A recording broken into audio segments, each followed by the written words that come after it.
Guys, स्वागत है आपका हमारे एक नए ब्लॉग में। तो गुड मॉर्निंग, सुप्रभात, नमस्कार। तो हमारी सुबह हो गई है, सुबह के 4:30 बज रहे हैं। 4:30 बजे उठ चुकी हूँ मैं। अपना वही नियम रूटीन जो है ना वो फॉलो तो करना ही है। और उसके बाद उठकर मैंने देखा चारों तरफ बहुत ही अच्छा लगता है। सुबह सुबह उठने पर इतना ज़्यादा रिलैक्स फील होता है, क्या ही बताएं। तो सुबह उठकर मैं लग गई थी आज मेरे छत की सफाई करने में, क्योंकि आपको तो पता ही है कि मैं पिछले एक हफ्ते से सिर्फ सफाई ही कर रही हूँ। तो होली भी आ रही है और महाकुंभ से आने के बाद घर भी पूरा एकदम फैला हुआ है। छत, घर पूरा ऊपर से लेके नीचे तक सब कुछ फैला हुआ ही है। तो फिर आज मैंने अपने छत को साफ़ करने की बारी लगा दी है। कल तक तो मैंने कपड़े धुले, सारे कपड़े हैं कि ख़त्म होने के नाम नहीं ले रहे थे। तो आज मैं लग गई थी छत को साफ़ करने में, क्योंकि नारायण को लेकर जब आती हूँ ना ऊपर, तो फिर उसको बैठने में, खेलने में दिक्कत ना हो, इसलिए छत भी साफ़ रहना ज़रूरी है। तो सुबह सुबह है, अंधेरा भी है, अभी कोई है भी नहीं छत पे इधर-उधर। पता है मुझे सबसे ज़्यादा बुरा तब लगता है जब कोई अपनी छत से खड़े होके देखता रहता है नॉन स्टॉप, तो मुझे बहुत ही बुरा लगता है। तो ये मेरे लिए बहुत ही अच्छा वर्किंग टाइम होता है कि सुबह-सुबह अपना काम कर लो, कोई देखने वाला ना रहे, कोई बोलने वाला ना रहे। इतना ज़्यादा ये छत गंदा हुआ पड़ा है, इतना ज़्यादा गंदा हुआ पड़ा है। हम लोग 1.5 महीने से यहाँ थे नहीं, क्योंकि 1.5 महीने के लिए सासू माँ और ससुर जी गए थे कल्पवास के लिए, तो मैं भी उनके साथ गई थी उनकी सेवा करने के लिए। मतलब ये सौभाग्य की बात होती है कि किसी भी तीर्थ पे सास ससुर जाएँ और बहू भी उनके साथ जाए। तो मेरा तो सौभाग्य ही था। तो हम सब लोग गए थे, सिर्फ़ किराएदार ही थे घर में। तो जब किराएदार घर में होते हैं ना, तो घर तो वैसे ही गंदा होना है। और एक बच्चे के साथ साफ-सफाई वाला काम करना भी बहुत बड़ी बात होती है। घर का पूरा काम करना भी बहुत ही मतलब बड़ी बात है, क्योंकि इतनी ज़्यादा दिक्कत होती है। कभी वो जागता है, मैं 4:30 बजे उठती हूँ, समझ लो 6 बजे तक में मुझे उसको 3-4 बार जाके सुलाना पड़ता है। तो इसमें मतलब काम करने में भी मन नहीं लगता उतना अच्छे से, और बच्चा भी रोता रहता है, तो एक मन को जो है ना वो सैटिस्फैक्शन नहीं मिल पाता है। तो मेरा बेटा जो है ना वो पता नहीं कैसे सोता है कि जैसे 2-2 मिनट पे जागता हो, 2-2 मिनट पे जागता हो। तो वो पता है मतलब वो रिलैक्स वाला सोना जो है ना वो नहीं हो पाता उससे। तो मैं 4:30 बजे उठ तो जाती हूँ, लेकिन जो है उसके बाद 6 बजे तक में उसको मैं 3-4 बार जाके सुलाती हूँ, और जब वो रिलैक्स होके सोता है तो फिर उसके बाद खेलता भी है। बच्चों का ऐसा होता है ना कि जब बच्चे रिलैक्स होके सोते हैं तो खेलते भी हैं अच्छे से, लेकिन जब वो रिलैक्स नहीं होते तो खेलते भी नहीं हैं अच्छे से। तो उनको भी दिक्कत होती है, साथ में मम्मी को मतलब माँ को भी दिक्कत होती है। तो क्योंकि पूरे टाइम भले ही कोई सँभाल ले, कितना भी कोई देख ले, लेकिन जो है ना बच्चे का वो मन में जो शांति होती है बच्चे की, वो माँ के पास ही मिलती है। मतलब जैसे उसे मेरे पास आने के बाद ही सुकून मिलता है। तो सब कुछ इतना ज़्यादा फैला हुआ था, क्या मैं बताऊँ दोस्तों, इतना ज़्यादा घर फैला हुआ है। तो ये देखो अभी 5:30 ही बज रहे हैं। अभी थोड़ा-सा जगा था, क्योंकि मैं काम करती रहती हूँ तो जाके सुला देती हूँ उसको। मेरा ही दूध पीता है तो मैं उसको दूध पिला के सुला देती हूँ। लेकिन जब मैं नहा रही थी और ये जग गया, तो फिर मैं नहाना छोड़ के कैसे जाती उसको सुलाने के लिए। तो फिर वो जग ही गया। तो किसी तरह तो मैंने उसको लिए मशीन में कपड़े सुखाए। कपड़े सुखा के, क्योंकि मौसम भी इतना ज़्यादा ख़राब लग रहा है आज, इतना ज़्यादा ख़राब लग रहा है, तो इसीलिए मुझे कपड़े सारे मशीन में सुखा के डालने पड़ रहे हैं। नहीं तो धूप तो इतनी अच्छी हो रही है कि कपड़े तो ऐसे ही सूख जाएँ, अपने आप सूख जाएँ।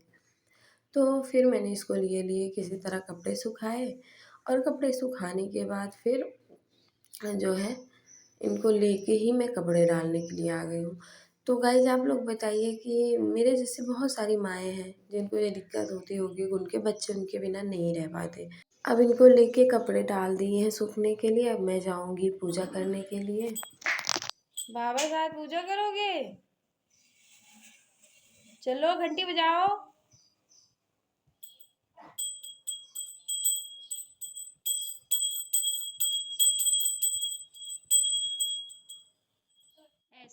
बजाते बेटू? ऐसे पकड़ के बजाओ। अच्छा घंटी बजा लो, पूजा कर लो, पूजा कर लो, घंटी बजा लो।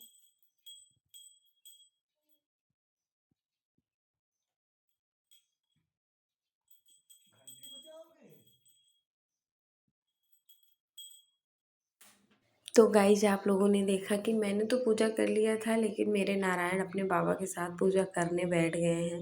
पता है मेरे बच्चे में यही आदत मुझे बहुत ही ज़्यादा अच्छी लगती है। बच्चों को संस्कारवान बनाना चाहिए। आज के टाइम में जो है ना, पूजा पाठ से बच्चे जितना भागते हैं वो उनके लिए ही बुरा है, क्योंकि भगवान से जुड़े रहना ही आज के टाइम में हम लोगों का मोक्ष है।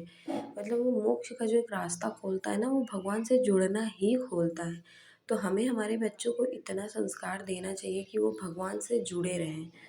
तो गाइज़ यहाँ पर नारायण अपने बाबा के साथ पूजा कर रहे हैं और मैं आ गई थी किचन में। तो मैंने एक साइड में मम्मी पापा के लिए काली वाली चाय चढ़ा दी है और अपने लिए मैं दूध वाली चाय बनाऊँगी, क्योंकि मुझे काली चाय बिल्कुल पसंद नहीं है।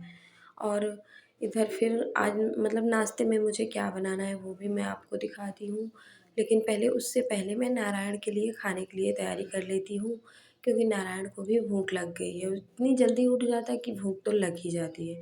तो नारायण के लिए मैंने ओट्स बनाए हैं और फिर उसमें मतलब फ्रूट में मैं सेब ऐड कर दूँगी।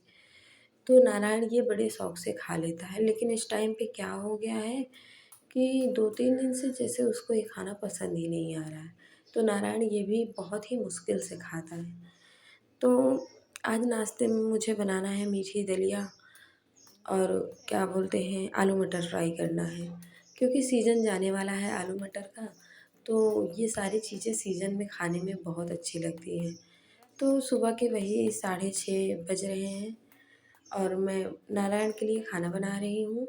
और इस एक तरफ मैंने अपनी चाय, एक तरफ मम्मी पापा की चाय चढ़ा दी है। लेकिन इनका खाना अभी बन गया है, थोड़ा-सा ठंडा हो जाएगा ना तो फिर मैं इनको खिला दूँगी। और फिर चाय वग़ैरह बनाने के बाद सबको पीने के लिए दे दिया था मैंने, और मैंने भी चाय पी लिया था। इधर मैं आलू मटर में तड़का लगा रही हूँ। तो आलू मटर तो कई तरह से बनती है, हर तरह से अच्छी ही लगती है। तो यहाँ पे मैं बिल्कुल सिंपल आलू मटर बना रही हूँ। अदरक, जीरा, मिर्चा का तड़का लगाया मैंने। इसमें आलू मटर डाल दूँगी, थोड़ी-सी हींग डाल दूँगी, नमक डाल दूँगी बस। इसमें मैं और कुछ ऐड नहीं करने वाली, क्योंकि मेरे घर वालों को ये प्लेन वाली आलू मटर ज़्यादा पसंद है। आप लोगों को कैसी लगती है कमेंट में ज़रूर बताइएगा। और अगर आप लोग कुछ किसी और तरीके से बनाते हैं तो वो भी बताइएगा, मैं भी ज़रूर ट्राई करूँगी।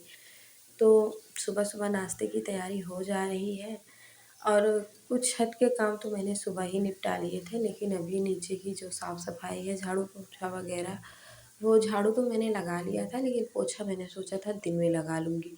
क्योंकि फिर ऊपर-नीचे में 3rd फ्लोर पे जाना, फिर नीचे दौड़ के आना बाहर बार-बार, ये बहुत ही मुश्किल हो रहा था। नारायण भी बार-बार जग रहा था। तो मैंने झाड़ू तो आके लगा दिया था, लेकिन अब पोछा मैं अभी दोपहर में लगा लूँगी। मैं अपना काम करती हूँ, मेरा रूटीन जो होता है ना, मैं वो अपने तरीके से बनाती हूँ। मुझे जब टाइम मिलता है, क्योंकि एक बच्चे के साथ सब कुछ मैनेज करना बहुत ही मुश्किल होता है। तो जब मुझे टाइम मिलता है तभी मैं अपना वो काम कर लेती हूँ।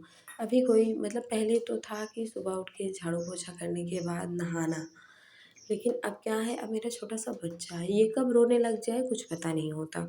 तो इसलिए अब मैं अपना काम जब मेरा बच्चा सोता है, जब खेलता है तभी निपटाती हूँ। मतलब मैंने ऐसा कुछ नहीं रख सोचा होता है कि जो अभी मुझे ये काम अभी करना ही है, क्योंकि अब वो काम करने ही नहीं देता। ये तो वो बातें मतलब ये बातें तो वो माँ समझ सकती हैं जिनके बच्चे हैं। वो जब रोने लग जाए तो उसको लेना है, तो फिर वो काम नहीं हो पाते। तो इसलिए इस टाइम मेरा रूटीन कभी भी कुछ भी हो सकता है। ये फ़िक्स वाला रूटीन मैंने नहीं बनाया है। तो यहाँ पे मैं बना रही हूँ मीठी दलिया। तो मीठी दलिया में मैंने दूध और दलिया पहले से ही चढ़ा दी थी। दलिया मैंने आज मकई की दलिया बनाई है। तो दूध और दलिया उबल गया है और उसमें मैंने इलायची और चीनी डाल दिया था। और यहाँ पे हमारी आलू मटर भी बन के तैयार हो गई है। हरा धनिया डालने के बाद तो इसका टेस्ट और इसका मतलब कलर जो है ना वो और भी निखर के आता है। तो आप लोगों को कैसी वाली आलू मटर पसंद है ये ज़रूर बताइएगा। और यहाँ पे दलिया भी देखो कितनी अच्छी बन गई है। अब सब कुछ बन गया है। अब मैं थाली निकालूंगी, मतलब दलिया और आलू प्लेट में निकालूंगी और ले जाऊंगी भगवान के लिए भोग लगाने के लिए, क्योंकि पहले भगवान खाएंगे तभी फिर हम लोग भी खाएंगे।